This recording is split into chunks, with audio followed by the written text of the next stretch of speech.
Well, here we go.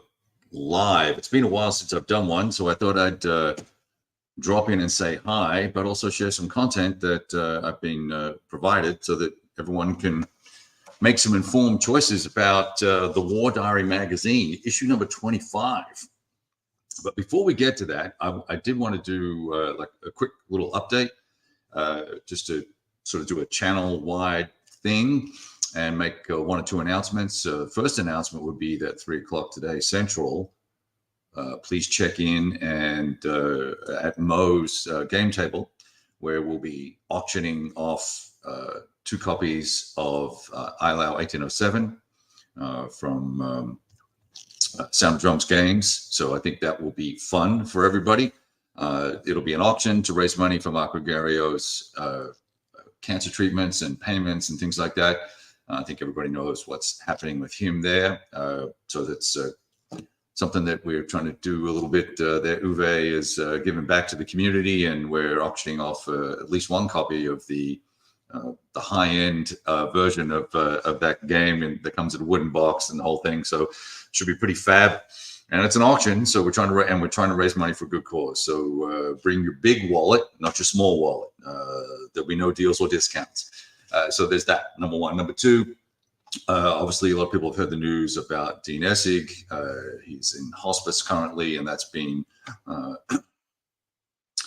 published online, I guess. And I made a couple of comments about that and just what an impact he's had on my gaming experiences and my wargaming development, even really just having to go through the process of learning his games, learning his systems, really helped me be, I think, a better wargamer, helped me take a step back and look at military history differently, helped me understand more about strategy and tactics, helped me understand more about logistics, helped me understand a whole range of things that across the span of all the systems that he's had, he's made a huge impact on the wargaming community. So wish him well and wish his family well, and we hope that having been through the hospice experience with my in-laws, both of them in the last 18 months, and they both passed very close together, 8 weeks or 6 weeks apart.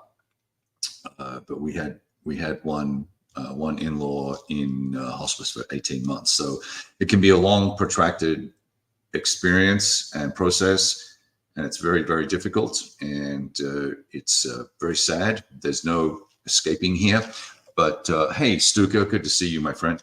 So there's no escaping that, and that's the sad part about it, right? We're all going to the same place, so there's that. Anyway, look, with that said, channel update. I really don't know what's going on. Last Christmas, I was supposed to move into the new house, and here we are, March, almost St. Patrick's Day, and life just gets complicated, and it's a painful experience going through building the place. But I'm very privileged and blessed to be able to build what I'll call a dream home, I guess. And but there's that dichotomy of, you know, waiting, and we're now moving boxes into the garage. We're still waiting on electricians to finish. It's been several weeks with them sending a person for 2 or 3 hours a day instead of a crew of 4 and knocking it out all in one day. So challenging, to say the least. So that's really cramped and hampered big board gameplay, my ability to focus on anything. I thought I was going to finish my Panzer scenario, the new North Africa scenario, gosh, 6 days ago, and I'm still stuck at turn 13 or something like that. I got 7 more turns to go. It's all about to get super juicy and exciting, and I really want to get to it, but I just emotionally and mentally have not had the energy to grab that. I've got all the counters pulled for the Fate of All, for a smaller scenario to begin exploring that. And the more I think about it, I'm also thinking that before I even play a proper scenario, I might just set some counters up, and I may set some counters up and play a battle out and see how the tactical stuff all works out, because I think that'll be super fun. And to answer Stuka's question, yes, I do have a dedicated room. In fact, it's I got in a little bit of trouble with the missus because she kept sort of adding like a storage room here and some closets there, and I tweaked the size of my room so it's almost a third of the house now. So it's technically 2 bedrooms, Stuka, that will, if we ever sell the place, we're just going to put a partition wall up, and it'll be 2 bedrooms or a study and another bedroom. That's the game plan if we ever have to sell. But basically, I have 2 relatively large bedrooms, a small bathroom, and so it'll be awesome. I've ordered, or I'm about to order, I should say, some tables. I've got some metal tables on really big dolly wheels, and they're 4x4 with a tray at the bottom as well. I'm thinking I'm going to put some plywood on that, and that'll be sort of overflow storage as I look around the barn we're living in now.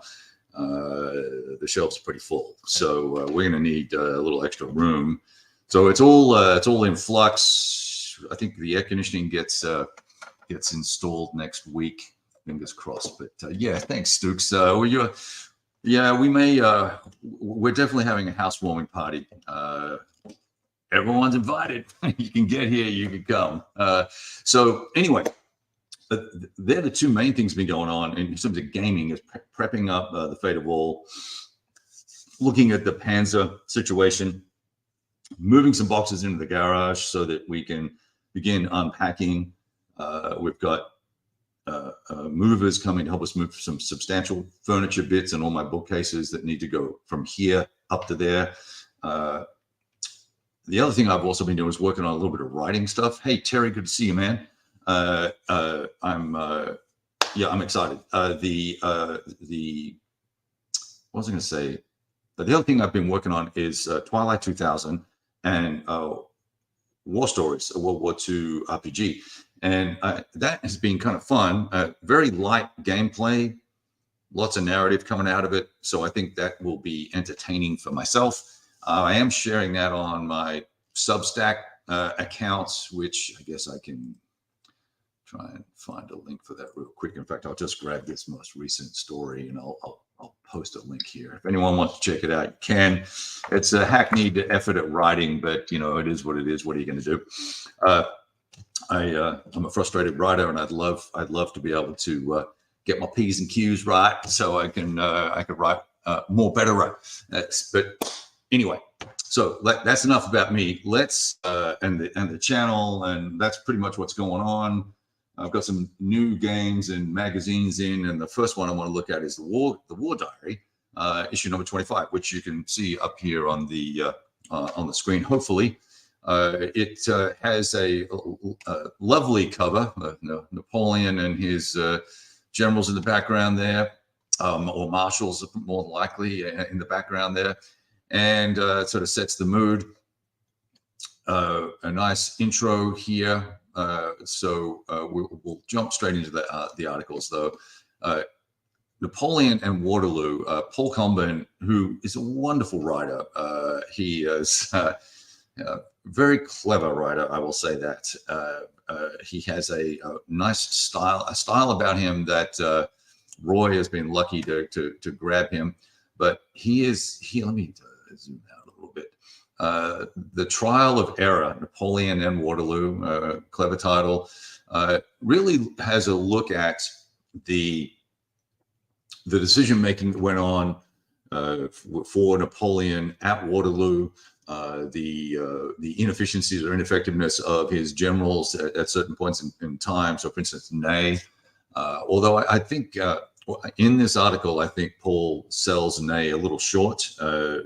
At Quatre Bras, Ney literally arrived in the morning or mid-morning to take over the forces there. He really didn't have a good handle on what he had, how many men he had, the forces available to him, the capabilities. He didn't have his staff, didn't have a staff, he had generals and other officers there, but he was brought in at the last minute. That caused a lot of consternation in the command cycle tactically for Ney at Quatre Bras.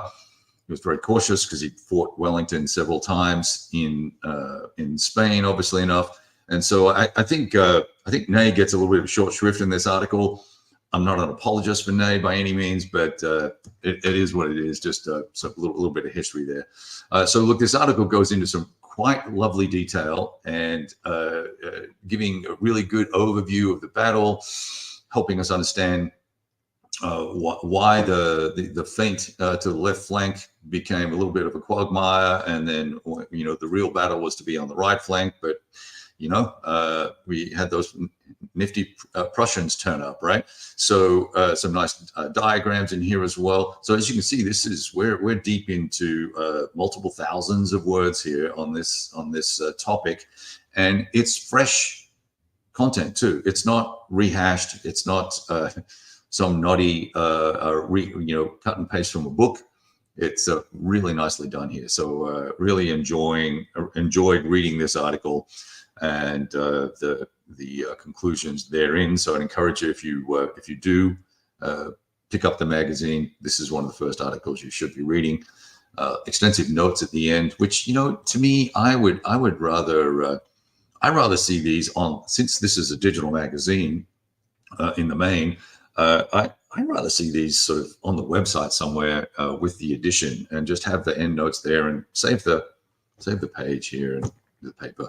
You got some ads, of course. Lots of folks have started to advertise in here. Bitter Woods, an interesting article by Hugh, who's clearly a huge fan. This is a double spread page, so it's a little bit hard to see. But talks through some of the tactical nuances that you need to be aware of as the Allies, the Axis in this, or the Germans in this battle of the Bulge. Classic game, very, very popular. If you probably all know, very popular con and competitive game. So what do you call it? Competition play, basically.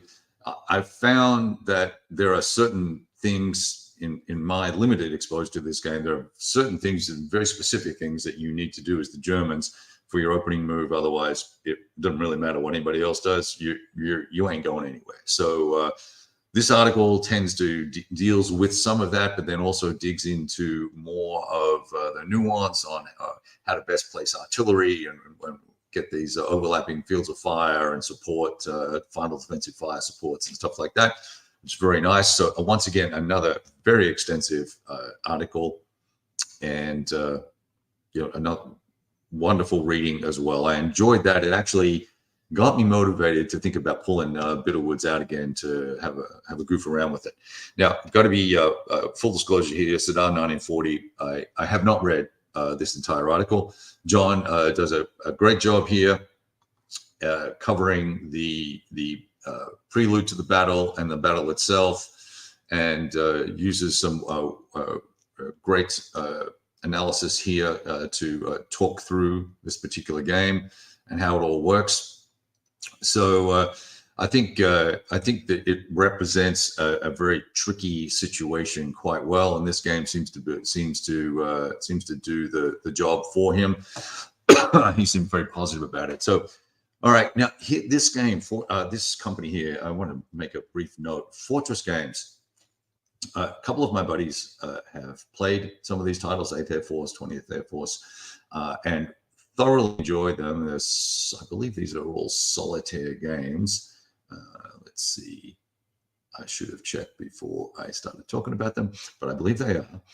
And they bring a little bit of a fresh approach to the air war exploration. And given that everyone's all excited about the latest TV show that deals with the 8th Air Force, I think it is. It's pretty timely stuff. So I encourage you to check those guys out. Small company, great service from what I hear. You might enjoy that. TSWW, well, you know my feelings on those guys. Now, Claire Konzelman, this is a fun article to read. If you've played Ardennes 2, and Claire is iconoclast. He has his own view, being a former military officer, has his own views on how war games should work and how the reality of command and control and gameplay should play out. And he is not afraid to carve his counters up and make them more efficient, or color code things, or make topo maps. He will go whole hog and customize games out the yin yang. It's super impressive, and he has done so here, basically doubling the number of turns in the game, and halving movement rates and all that sort of fun stuff. So he does, and it's all very thoughtful, but it is not Ardennes 2. It's Ardennes 2 with a twist, right? So your mileage may vary on that. I love the fact that all these rules are in here, and that he has gone to the effort to document and capture all of this information. I think it's fantastic, and I think, you know, if you're looking for variance after you've played Ardennes 2 a couple of times, wanted to see something different, this is your Huckleberry right here, I think. So good stuff. I just love that. I love that ad. There's one ad that, or one of these little meme things that says, I bet he's a wargamer, not a war diary subscriber. But I love that. All the babes checking out the cool dude who's a wargamer, of all things. All right, now I have not read Francisco's article here yet. This is dealing a lot, obviously, with VUCA simulations titles for and their orders of battle, and how detailed they are, and how it all comes together. Super interesting. Have not got through the entire article yet, but once again, another detailed exploration of titles that you may not be aware of, or that you may not have played yet, give you a little bit of extra flavor and bits and pieces like that. So super neat, super nifty, etc. Once again, staggeringly long article, lots of good content, and no shirking on the detail there. Now here's something interesting. A new off-the-lines game, low to moderate complexity, man-to-man combat. I'll be trying to grab this guy off the line. I think this will be very interesting title. Mike Nagel is the designer. That's right. He's done some good stuff, and some things I haven't really been super excited about, but I think this has got some potential. So I'm curious to see how that goes on. Oh, and here we go. So 8th Air Force player notes. I forgot about this. So Curtis does a write-up on the game and the gameplay. Here you can see the map for it. So it's got that not RA. It's kind of a blend of RAF Britain and what's the other one I played that was a lock and load title, actually. That was an Air Force area movement game. I can't remember it now. Lock and Load Publishing had a title out. It had a similar look and feel. Anyway, encourage you to check these titles out. I think they're going to be fun. I need to work out how to scrape the extra cash together to get a copy of that bad boy. Hey, Meandering Mike, how you doing there? Oh, that's awesome. Good for you. Watching two streams at once. That could be confusing. More TSW stuff. Hey, so Arrigo's article here. Expanded designer notes for Black Horse. So I've got some fairly strong opinions on Black Horse, and this article to me, to a certain extent, came a little bit across as sort of self-justification for the way things are in the game, with a little less on the apology side for some of the FUBAs that went into the game. Black Horse could be a fantastic series, number one, and it could use a thorough cleaning up, review of the charts, clarity on the rules, remove all the duplicated wording that's in there, the same thing said twice with different words. I think there's a fantastic little gem of a game here, and it's at a scale that I don't see very often, and I think it could be really awesome. Unfortunately, I don't think Arrigo has taken too well to the feedback or criticism that he's received. But nevertheless, here's an article discussing the designer notes and his views on how this all comes together. So very nice. Enjoy that. Your mileage may vary there. There we go. Some pages. All right. Now, shorter reviews here, which is all good stuff. We'll kind of skip through some of these. One, Santa Cruz, block and card-driven game. And then Stalingrad, New Perspectives on the Big Battle. Yeah, no, I have not read this review here, so I can't. Well, it's actually a book review versus a game review. I have not seen that book before, I don't believe, but the cover looks familiar, strangely familiar. Anyway, something to keep in mind. Now, this ad for Lock and Load's close quarters battles here, I'm really curious about this game. It's not one that I have pre-ordered yet, but I'm going to wait till it comes out and see what the feedback is like. I would love to get my hands on a copy. Hey, David, just in case, if you need a little playtesting action, I'm your boy. Legion Games, I've got Vagram on pre-order. I love DDA's Napoleonic games. We'll see. Ooh, it's a big battle, isn't it? So we'll see how that all comes together. I'm excited about that. And my friends, that is the magazine. That's the that's War Diary 25 copies, 25 editions. War Diary started making or publishing war games, as you saw a couple of little ads in there. I think that's all fabulous. I think Blue Panther does most of the printing for them, which is fine. And I'm thoroughly enjoying War Diary as a digital magazine. I believe it's probably the best value for money. I would happily pay for paper copies of it, and it sticks to the news.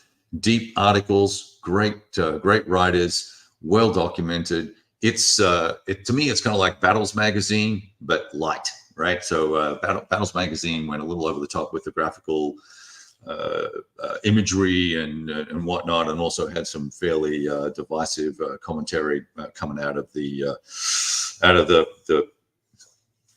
European war gamers, I guess. So there we go. Anyway, I am just going to wrap things up unless we've got folks that have questions or want to ask a question. John, I see you finally rolled in here, so good to see you. Yeah, Mike, it's the print copy. I need to resubscribe, but I took a digital subscription so that I can do stuff like this and share it and get the word out more on the magazine. I think it's still relatively unknown. And then there we go. What's this? When should we expect this in the mailbox? Good question. This is the March edition. This is a sneak peek. So I've been provided a copy early. Any day now, we'll have to ask Roy when it's going to ship. I'm sure he'll jump in the comments after this stream is over at some point, and we'll be able to find out from there. But anytime, any day now, let's say that, right? It's supposed to ship sometime in March, is my understanding. All right, folks, I'm going to keep this short and sweet, 23 minutes, 23-minute live stream. So probably 25 by the time we're all done. Thanks, everybody, for tuning in, joining, and we'll see you all 3 o'clock this afternoon for the auction in honor of Michael Ruggiero. I hope I'm saying his last name right. But we'll be auctioning off, or Mo will be auctioning off, I think it's 2 copies of ILAO 1807. Bring a big wallet, credit card, the whole shooting match, and we'll be making donations to Mark's GoFundMe. All right, all the best, chaps. Go roll some dice. Cheers.